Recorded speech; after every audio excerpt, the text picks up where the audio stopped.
So, hello everyone. It's great to have this opportunity to talk with you. And you're probably wondering where I've been.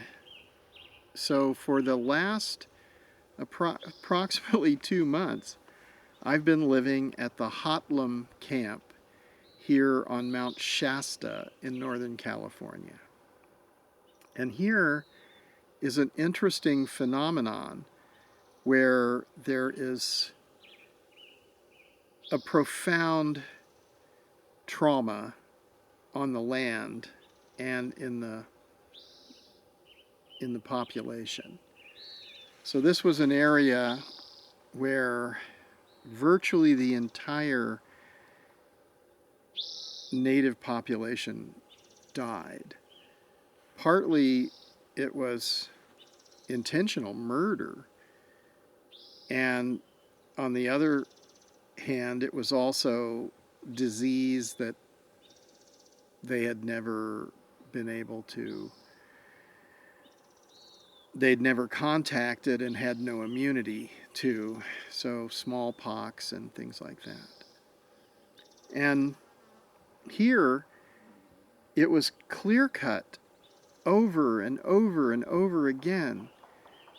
And so the trees that we see, some seem to be fairly tall. I can show you the landscape a little bit.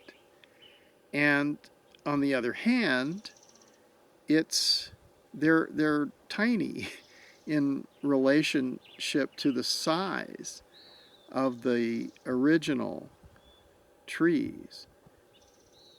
So this was used to build the country, to build the railroads, and to build up. But what I've been studying and observing and documenting and communicating about for decades now is what happens when you take away the climax evolutionary outcomes.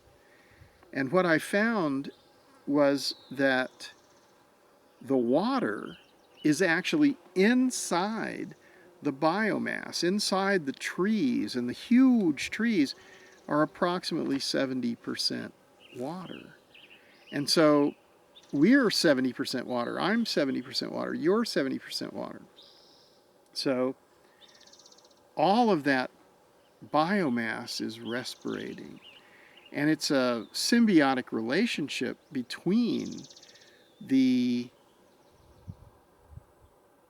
animals, fauna, and the biological plant materials, the flora. And this interaction is the basis of the oxygenated atmosphere. And it's the basis of the hydrological cycle, and it's the basis of soil fertility and productivity. So we need to understand this, and for thousands of years, people didn't understand this. They focused on material things that we extracted. This is a site of mining, a site of timber extraction. And the result of just a couple of hundred years, maybe 150 or 200 years here of extreme extraction is, one, the indigenous people were almost totally obliterated, and two, that the hydrological cycle was disrupted. So instead of having massive infiltration and retention of moisture and respiration going into the atmosphere and then condensing and precipitating, you have massively increased the evaporation rates. And the land is drying out. The surface temperatures are vastly higher than they once were. And when you do this and you move in this direction, I've been to the Sinai Peninsula, to Mount Sinai, to Ethiopia and the Rift Valley, to China's List Plateau, and many other places where the same thing has happened. And the end game of that is desertification. So what I noticed is you're either in this evolutionary trajectory, development trajectory, where there's always more biodiversity, always more biomass, and always more accumulated organic matter. And that means more moisture, more absorption, more respiration, all of these things, these processes, which create and constantly filter and continuously renew these systems that we depend on for life. And if we don't understand and we massively overpopulate and we act as if the purpose of human life is to go shopping, to gather more and more material possessions to each individual or each family, then the problem is that at the end of that is scorched earth with wildly higher temperatures, climate changes, weather changes. Oh, here's a hummingbird is coming to join me. How exciting! So for the last 2 months, I've been out here. Oh, the hummingbird is so beautiful.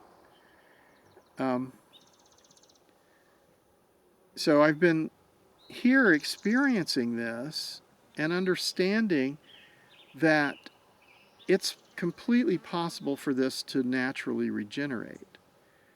But in order to do that, for the land and the biodiversity to regenerate, we need to tend it. We need to understand that it's there and to understand what it's for and understand how valuable it is.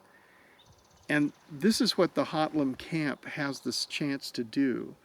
And if it can show and teach, or if people can come here and learn how to tend to these natural systems, we could revegetate the vast forests from Alaska down the whole Pacific coast of North America. That's what we need to do. We need to see this in Africa and in South America and in Asia and in Europe and all over the world. And we need to do it because this is what causes the absorption and availability of water. So we've treated water as if it were coming out of a pipe, and that, or that it was a sewer, and we put our shit in the water and toxic substances and all sorts of things. This is terrible. We need to completely stop that. Zero pollution is the only acceptable percentage. Zero. So no pollution is allowed. No pollution is possible. And how can we change from where we are now, where it's just all this trash and pollution, to where we need to be, which is completely clean? How can we do that? Well, we have to live the change we want to see on the earth.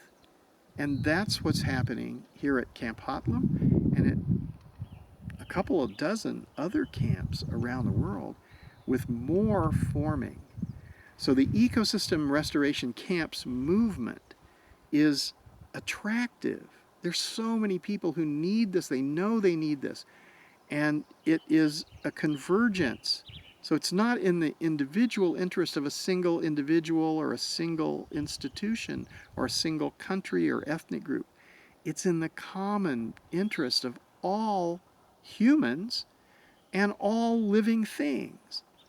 So this is a higher level of philosophical understanding and a righteous way of life.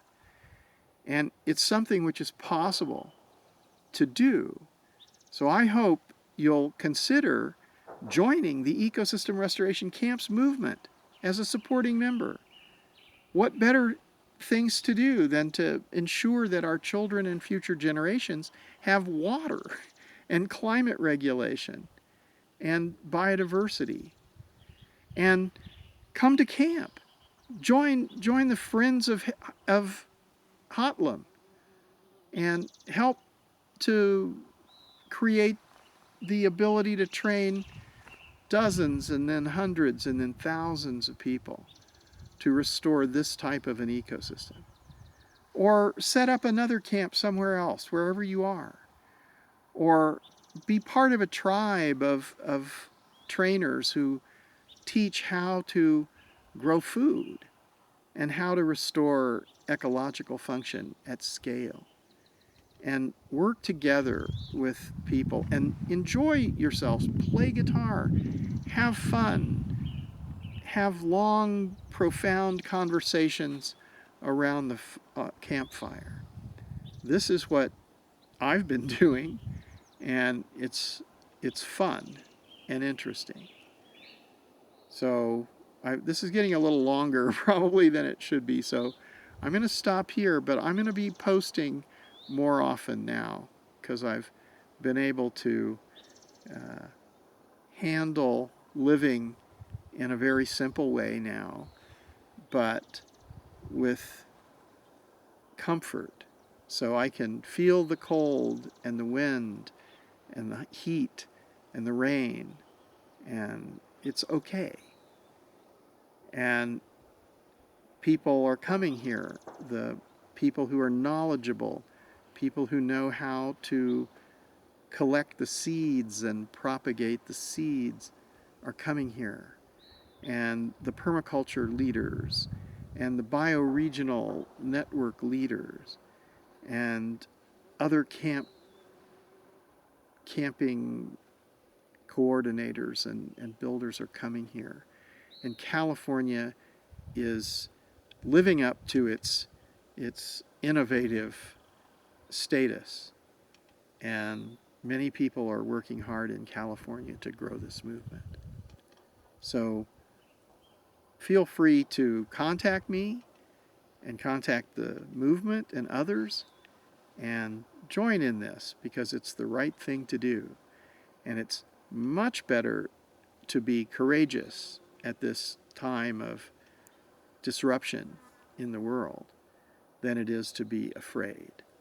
So let's all work together, be courageous, do what needs to be done, and avoid the fear and enjoy ourselves because this is our time, this is our life, and restoration is the great work of our time. See you next time.